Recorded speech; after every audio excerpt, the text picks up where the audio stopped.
Hello, everybody. Welcome back to another episode of Actually Following Jesus with Pastor Chris. Last week we took a bit of a break, but we are back here today, and I have with me my good friend and one of our congregants, Jay Bloom. And she is here to share with us a little bit about her faith journey and her identity as a trans woman. So Jay, could you tell me, you grew up in this church, right? Absolutely. I was a member of the youth group for quite a while. So that's actually where I met my friend Eric, who I work with at the media in the church. Yeah, yeah, and then you came back after a while. Yeah.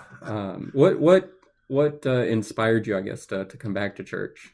Well, during COVID, I was driving by and I saw a rainbow flag on the side of the hill, and I had this feeling of like, okay, if I were to return to church, because at the time I was agnostic, I said that would be a church I'd go to, because I knew Mebane was very progressive, and I knew that it would be a good place where I could fit in. And one of the things is I met her at Eric's wedding, and she did an amazing speech, and I talked with her a bit, and she ended up saying, "Hey, if you ever want to come back, you're always welcome at Northwest."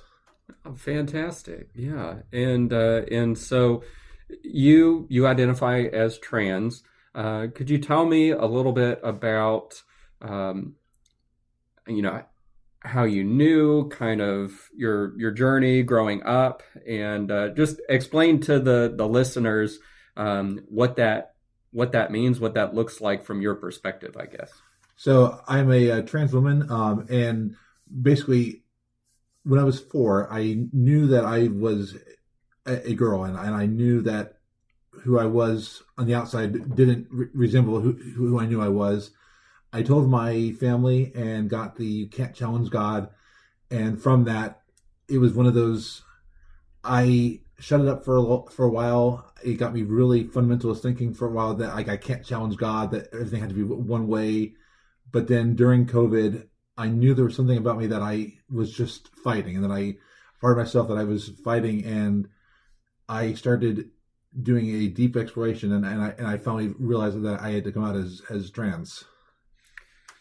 I think, I think it's hard for a lot of people to understand, because I think a lot of people just kind of grow up with not having that conflict between their brain and their body. Yeah. Right. And what would you say to people who say, well, it's all in your head, or it's just a delusion, or something like that? Well, gender dysphoria is actually a recognized thing by the DSM, which is I don't know exactly what it is, but it's what a lot of the psychologists say. So it's not a mental illness, but it is a mental disorder, and in being trans is recognized by a lot of psychologists.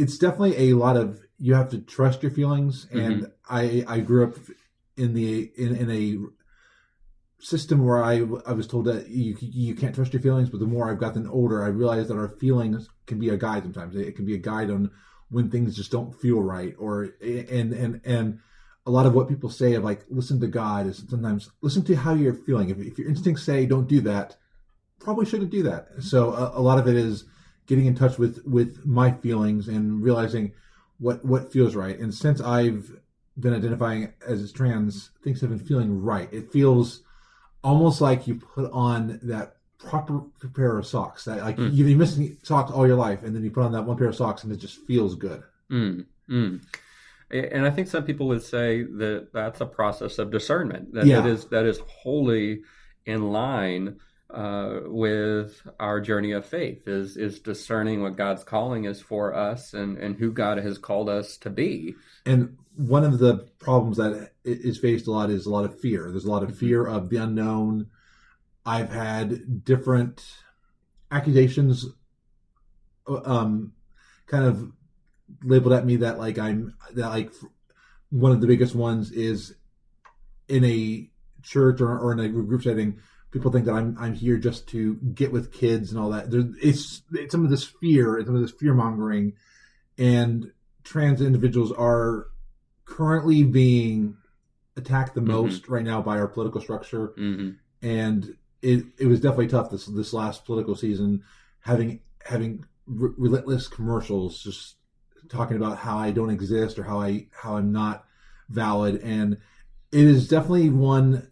There is a book out there, if you are a person who has an open mind.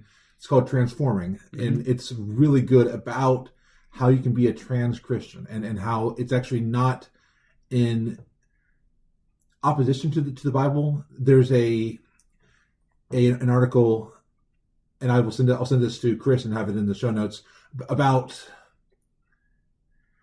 how a lot of the Bible talks about extremes, but it doesn't always talk about the in between. So, like in the creation story, it talks about day and night, but it doesn't talk about dusk. It doesn't talk about dawn. It doesn't talk about the different areas. And being trans is like a spectrum, and there are spectrums in nature. There's spectrums out everywhere, and it only comes to reason that there would be spectrums on gender. That we are definitely a minority, that people don't typically come out as trans, and the only reason why a lot of people have come out as trans recently is because people are knowing about it more, that the information's out there, and people are seeing others come out as trans, so they finally have the courage to speak up. A lot of people are closeted, a lot of people don't know, and they don't want to say anything. Yeah, it's not necessarily that there's just people kind of falling into this like new fad or anything like that, but that, you know, people have always existed as trans, and that now that society is becoming more open, and they can feel free to be themselves, then you are hearing about more folks. So, and then you touched on something that is funny, because I was actually going to say the same thing, and I actually said something earlier when I was talking about the creation story in an earlier episode, where you have these binaries listed in the creation story, but in the original Hebrew, those are meant to represent the entire spectrum. It's not meant to say it's this and this, black and white. It's meant to represent, and we do the same thing in English. Like, we do this all the time, where we say, one end of the spectrum and then the other end of the spectrum, and it's an inclusio. It includes everything in between,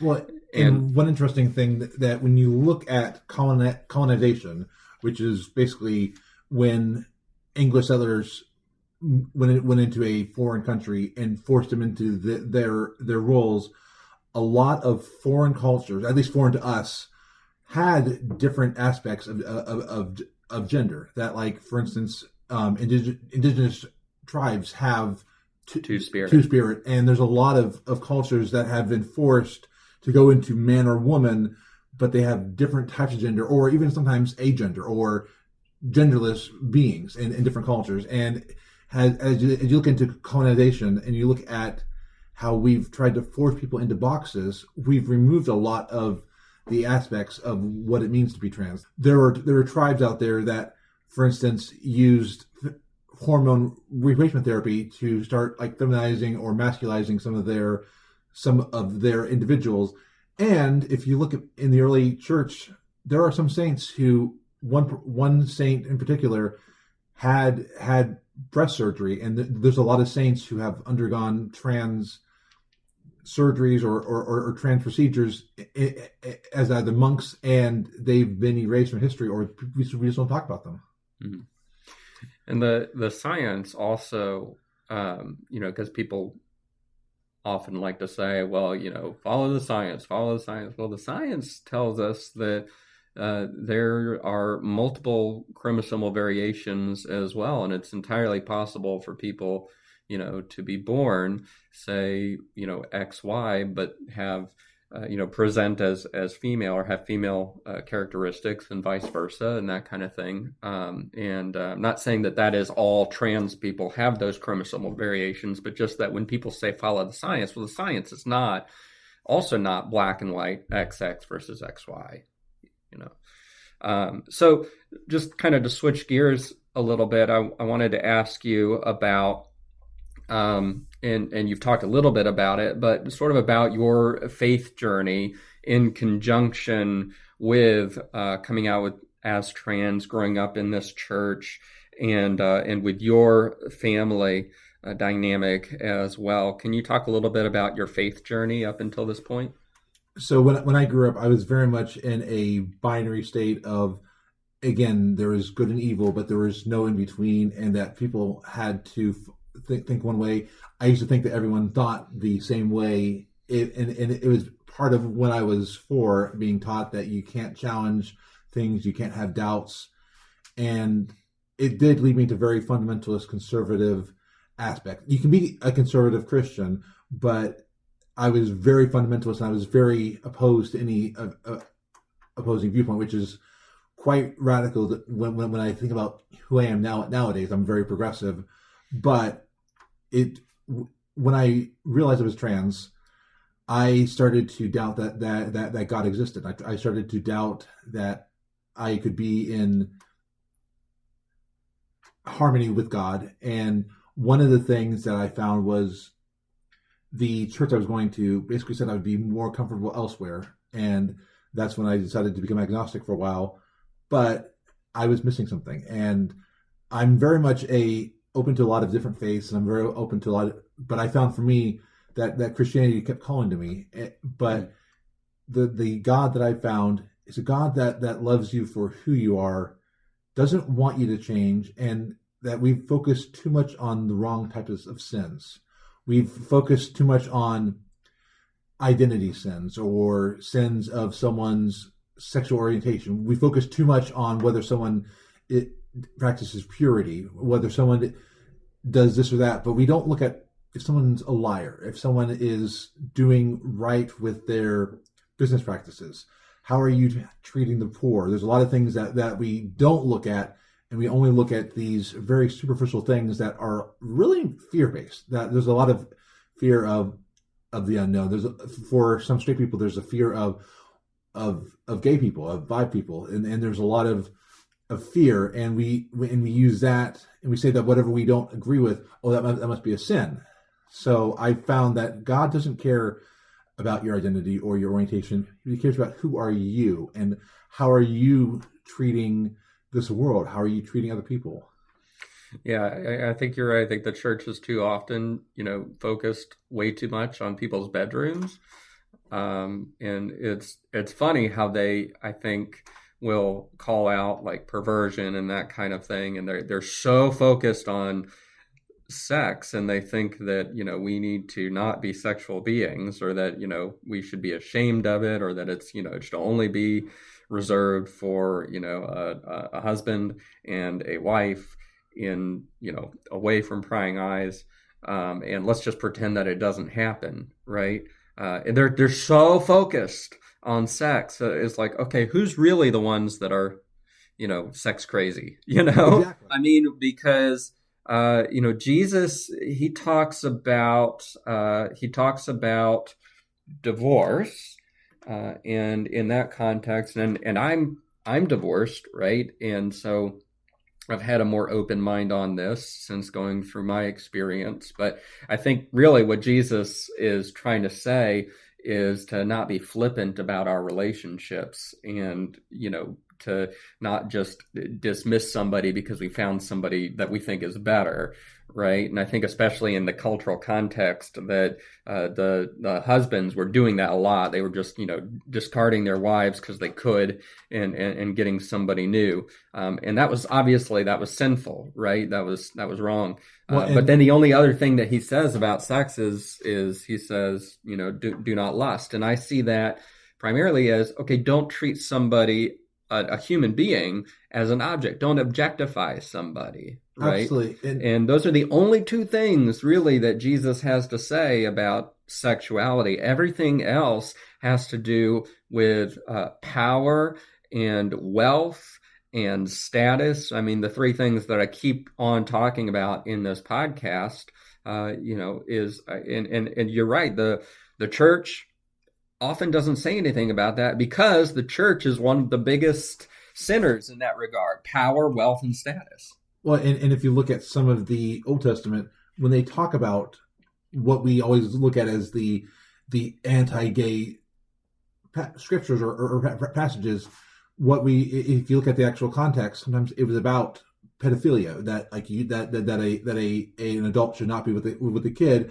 or one of the other interpretations is power dynamics, that you don't use sex as a way to have power over somebody. And what have we done over many years? We've used sex as a power grab. We have Hollywood who's used sex as a way for people to get by. We have to look at the corporate world, and we don't look at why is somebody using sex, but we only look at the very simplified version of it.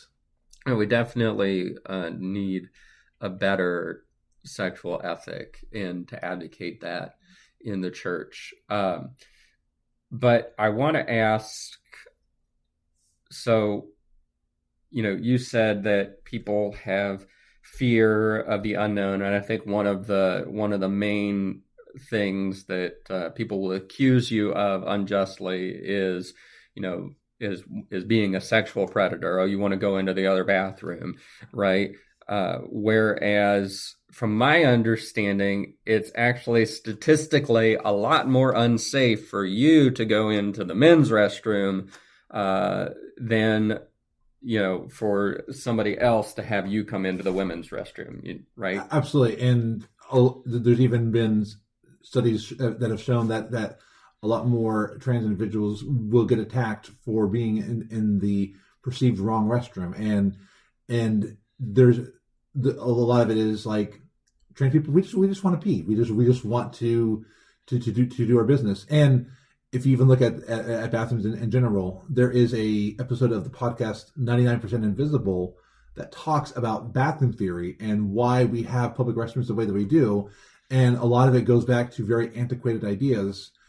And you're starting to see more and more places that are doing even co-ed bathrooms, where like you have an open space for the sinks, and then you have stalls that are fully closed. I mean, and you're starting to see a lot more restaurants go to single use, fully enclosed stalls, and I think that's where we're starting to see a lot of bathrooms go to. But yeah, the fear is that like I've been confronted way more by other people when I go into bathrooms, because again they're afraid, and it's like I don't talk to people in the bathroom.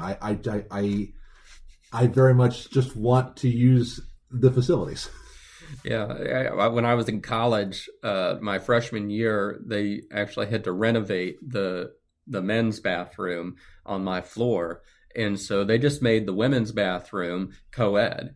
And it was like that for months. And I remember it was a little weird first time stepping out of the shower. We lived in dorms, so they had showers and everything. I mean, you went there and shower, stepping out of the shower, and there was a young lady standing at the sink brushing her teeth.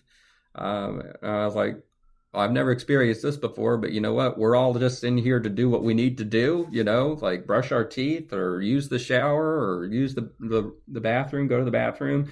That's what this is for. And maybe the people who are so focused on it being a sexual space are the ones really who are coding it as a sexual space, whereas the rest of us, like you said, we just want to pee in peace, right? And there are, again, ways to make public bathrooms safe for everybody. Again, open up the sink area, so that way you can hear what's going on. I mean, and there have been a lot of places that are starting to have success by doing places that are joined. And I've been to many restaurants that have changed all of their bathrooms into, again, single use stalls. Yeah, and the other piece that I think gets lost in this is that, especially in the United States, we are very averse to anything sort of public nudity or anything like that. I mean, we are very privacy focused when it comes to our bodies, whereas that wasn't always, it's not the case everywhere. And it wasn't always the case in antiquity. In the Roman bathrooms was like a bench, a slab with holes in it, and no stalls. You just went and you sat down and you did your business. You sat down next to whoever, and it obviously wasn't a sexual thing. It was just to go and use the restroom. And speaking of Roman times, I think also when you talk about people being afraid of what they don't know, Christians are very, very quick to forget that we were once in the minority. And, during the time of the early church, a lot of Romans accused Christians of having orgies and eating babies, because they didn't know. Yeah. It's just about, like you said, fear of the unknown. You make baseless accusations, and I think that's really what's going on here with people who are trans. Absolutely, and again, we're a minority. I always go back to one of the things, by being a minority, of course, we will have bad people in our community, but every community has bad people, and the thing is that we can't stop social progress because of one or two bad people. We in our community, we root out bad people when we find them, and we try to stop that. But a lot of the things like J.K. Rowling of Harry Potter fame keeps going on about trans people because she's afraid of the 1% or the 0.1% bad person. And there is one myth that I want to kind of quote on this, is that we're not trying to get kids to have surgeries. The only thing that we're trying to say is if a kid is unsure of who they are, they can go on puberty blockers, which there is no adverse side effect for being on a puberty blocker other than as soon as you're off of it, puberty starts. The only surgeries that even 10 TV, which is a news channel here in Columbus, Ohio, did a study on, the only surgeries that they found for minors has been breast reduction surgeries for a variety of reasons, but that's the extent of what they find. And a lot of those gender affirming surgeries have, from what I read in a study, have been for cisgender kids who had abnormalities, Yes. Boys who had breast growth, cisgender boys who had breast growth, and so they needed that surgery in order to help them feel at home in their body, just like any trans individual would. But it wasn't a trans kid; it was a cisgender kid, somebody who was born as a male and identifies as a male, and then the other thing about that is, there was that recent thing in the news and on social media about the transgenic mice, and the White House doubled down and everything. I looked into that, and the studies that they quoted were studies on mice that were trying to address health concerns in the trans community. So they were trying to study, okay, what are the effects of these gender affirming treatments on trans people with regard to breast cancer, with regard to HIV, that kind of thing. One of the studies happened to be exploring the fertility effects, I think, of some of these hormone blockers, because I know a lot of the science is new. And so I think the study was trying to definitively say, whether or not those would affect fertility, because I know the argument is, well, if you put the kids on those, then it's going to mess them up later on if they decide they're not trans.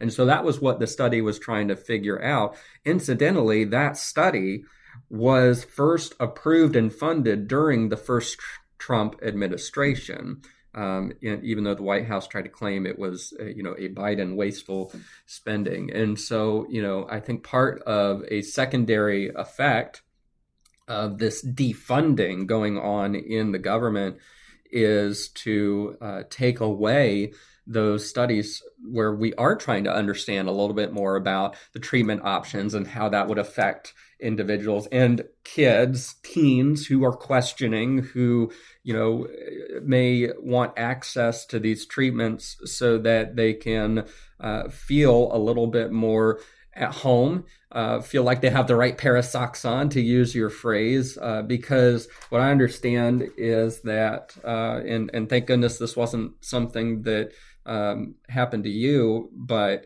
a lot of kids sometimes when they are having this disconnect will take their own life. Yes, and a lot of what is being defunded too is mental health support for individuals. They're defunding therapy because when I decided to undergo one of the surgeries, I had to undergo a lot of therapy where I had to really prove to them that I was experiencing gender dysphoria, and they said to me many times it's irreversible. So there's a lot of misconceptions that you can't just walk into a clinic and get a surgery done, or a nurse's office at school. Yeah, exactly. That again for kids, the only thing that and after showing clear evidence of gender dysphoria, a kid could go onto puberty blockers, but again there are no side effects to that other than as soon as they stop it, puberty starts. Yeah, and they are not doing surgeries on kids. Like you said, the few surgeries that are happening are like breast reduction surgeries and that kind of thing. And again, a large majority of those are for cisgender kids that have abnormalities, right? And like they will do gender affirming surgeries, quote unquote, for babies who are born with some of those abnormalities as well. This has been going on for years, for decades, where the parents will decide, right? If a baby is born with one of those chromosomal abnormalities and has both parts, a lot of times the parents will decide what who's to say that they're right. Absolutely, and that's caused a lot of intersex individuals, a lot of trauma later on because they weren't given the agency to decide who they are. Yeah, I mean, and I'll be blunt. One of the things that a lot of Christian parents have decided for their kids is the idea of circumcision. They will decide that for a kid instead of letting the kid decide on a life altering part of their body. Yeah. I think that is most of what I wanted to ask, actually. And we're coming up on our 30-minute mark here. But one other thing that I did want to close with was if you had anything that you would like to say to somebody who is out there listening, who is maybe struggling with their identity and their faith. Any words of wisdom that you would like to share, or anything final? I would definitely say that it's okay to be struggling, and you don't have to have things figured out. There is no time frame or timeline on transitioning. There is no age that you have to transition. So even if you transition later on in life, you can do it. And I would also like to say to anyone listening who, one thing that has really come clear to me is if Northwest had not been actively seeking me, I might not be a Christian. I was that one lost sheep. I was on the outskirts, and if Northwest had not been open, had not been inclusive, I probably wouldn't be in church today. I mean, I wouldn't be actively helping with a media program at a church if Northwest had not been saying, "Hey, we love you as who you are, and you're welcome here." And it's okay to have fear of someone else. Just make sure that when you have that fear, that you're not turning someone away from God, because I think we allow fear to turn away the outcast, and we forget that sometimes the scripture is not about us; it's about the person who is lost. Mm-hmm. There's a comic that I love, and I think it's a Naked Pastor comic, where it's a group of sheep, yelling at Jesus, hey, he wasn't lost, we kicked him out. And Jesus responds with a sheep on his back, I know, and I found her. Oh. Yeah, that's one of my favorites. So, well, thank you so much, Jay, for joining us today. Thank you for sharing your story and your experience. I hope that it has been edifying for those of you who are listening. And, I think that this might be the last podcast episode that I do, at least for a while. But if you want me to continue, please let me know. Please reach out on my social media platforms and let me know. Give me kind of topic ideas if there's something that you would really like to hear. And if there's definitely continued interest, I will definitely continue it. You can find me on TikTok at pastorchris.r, YouTube at pastorchris.r, and Instagram at pastorchrisr. So thank you again, all of you, for listening today. I love all of you, and thank you so much for your support. As we close out, I will just say, as always, that wherever you are and however you are, know that I firmly, unequivocally believe that the God of all that is, was, and ever shall be calls you beloved. Amen.